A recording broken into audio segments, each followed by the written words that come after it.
nous ne vivons pas la justice et nous ne vivons pas le travail en soi. Parce que quand on parle de la devise, en d'autres termes, on veut dire que voilà notre base. Donc dans notre pays, on peut tout manquer. On peut manquer comment exécuter ça. Mais notre objectif principal, c'est ça. C'est ça ce qu'on appelle devise. C'est d'abord la justice. On doit faire régner la justice au Congo. La paix, on doit faire régner la paix au Congo. Le travail, on doit faire régner le travail au Congo. Cela veut dire que, c'est vrai, il peut y avoir des chômeurs, mais à un taux faible, et si quelqu'un chôme, c'est par son incapacité. Mais combien de gens qui ont eu à finir des études, mais ils n'ont pas de travail ici au Congo. Et le travail au Congo n'est plus par mérite. C'est parce que tu as quelqu'un de ta famille dans tel poste et on te prend. Que tu sois mesure capable de le faire, non, on te prend. Où est la justice? La justice, c'est donner à quelqu'un ce qu'il a mérité. Je ne vais pas entrer dans la politique. Je ne parle pas de la politique non plus, mais je vous fais juste voir comment est-ce que nous sommes en train de vivre l'inverse. Ce que la Bible confirme, le peuple parlera de la paix, mais il vivra le contraire. Paix et sûreté. Mais, subitement, c'est une ruine qui nous surprend comme une douleur surprenant la femme enceinte voulant accoucher. Voilà ce que nous sommes en train de vivre dans notre cher beau pays, sur cette terre.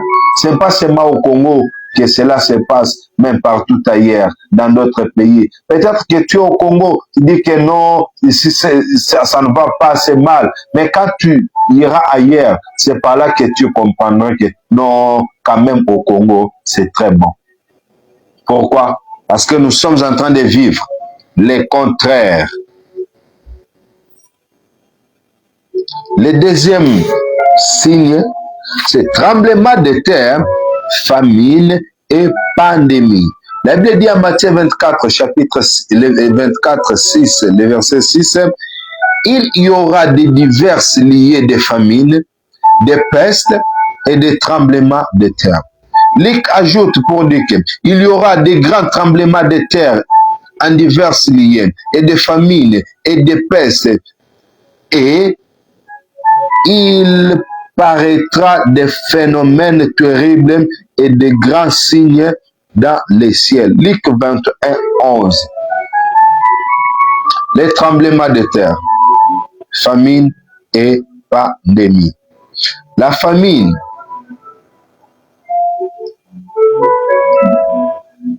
c'est ce qui fait à ce que les gens sont là. Tu te trompes peut-être avec l'argent. La famine, ce n'est pas la pauvreté. Tu peux être riche, tu peux être pauvre, mais tu manques quoi payer, tu manques quoi faire avec l'argent. Prenons le cas avec Los Angeles. Lorsque le pays, la ville a été consumée, quelqu'un s'est retrouvé au point avec l'argent dans la poche, mais il manque quoi acheter? La famille. Tu peux être là. Prenons encore le cas dans la Bible. Lorsque Élie avait dit, sinon pas ma parole, il n'y aura plus la pluie. Les gens étaient là. Les moyens de travailler, cultiver étaient là. L'argent en espèces était là.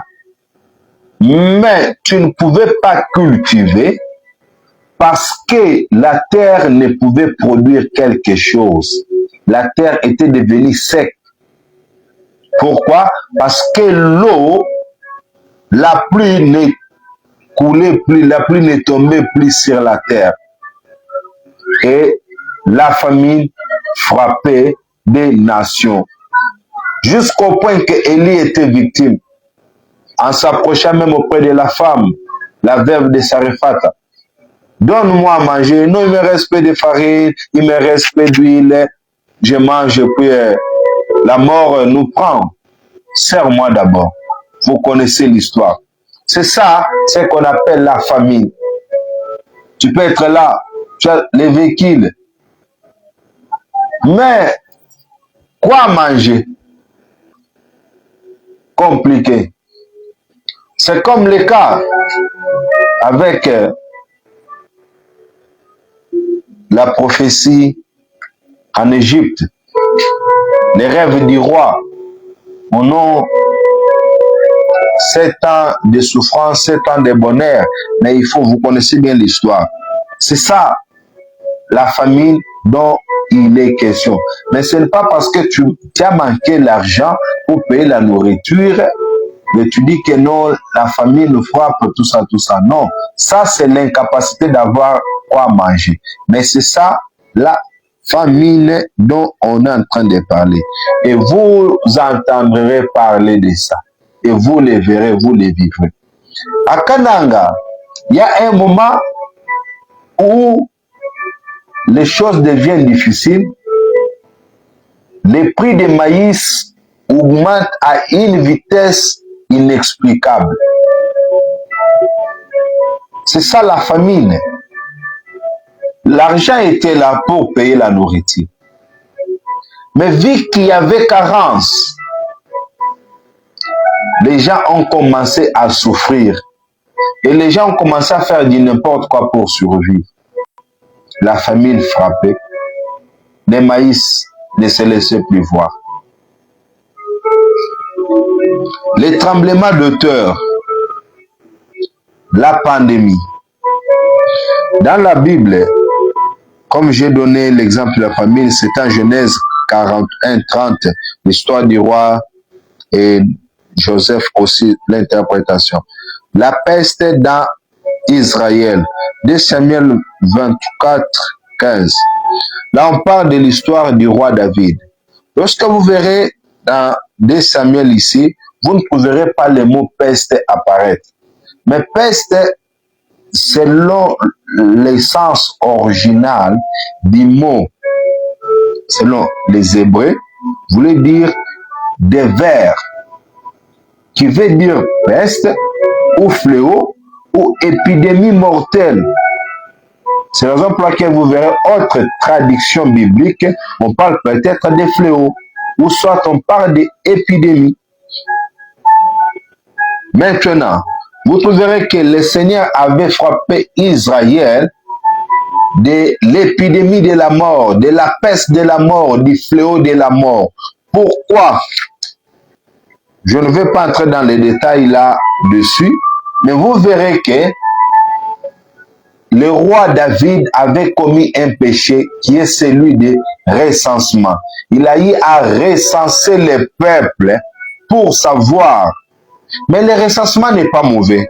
Mais pourquoi est-ce que le recensement de David était devenu un péché au-devant de l'Éternel? C'est parce que cela suscitait un manque de confiance en Dieu. En faisant le recensement, David ne voulait pas s'appuyer sur Dieu, il voulait compter, avoir le nombre des hommes de guerre dans son pays. Il voulait s'attacher à l'armée et non à l'Éternel. Cela, ça traduit aussi l'orgueil, ça traduit aussi la confiance dans l'armée plutôt qu'en l'Éternel, au lieu de dépendre de Dieu. Il s'appuie sur sa force humaine. L'orgueil et l'autosuffisance. Même Joab, qui était le chef de l'armée, a essayé d'interpeller à David en lui disant: pourquoi le roi veut-il ça, veut-il cela? 2 Samuel 24-3. Et aussi c'est un signe de la désobéissance. Exode 30-12, le Seigneur a donné la règle à respecter, à suivre lors d'un recensement. Mais David, à son tour, n'a pas pu les faire. c'était aussi, voilà pourquoi le Seigneur a eu à compter les péchés. Il a frappé David, a eu même à demander pardon à l'Éternel. Il a dit, c'est moi qui ai péché. Pourquoi faire du mal au peuple? Frappe-moi et frappe la maison de mon père. David a eu à reconnaître le mal qu'il avait commis. Voilà les péchés que cet homme avait eu à faire. Maintenant, le troisième, c'est l'instabilité morale et sociale. Dans les derniers jours, il y aura des jours difficiles. 2 Timothée 3, 1 à 5. Vous verrez très bien que la parole ou l'apôtre Paul est en train de dire quelque chose.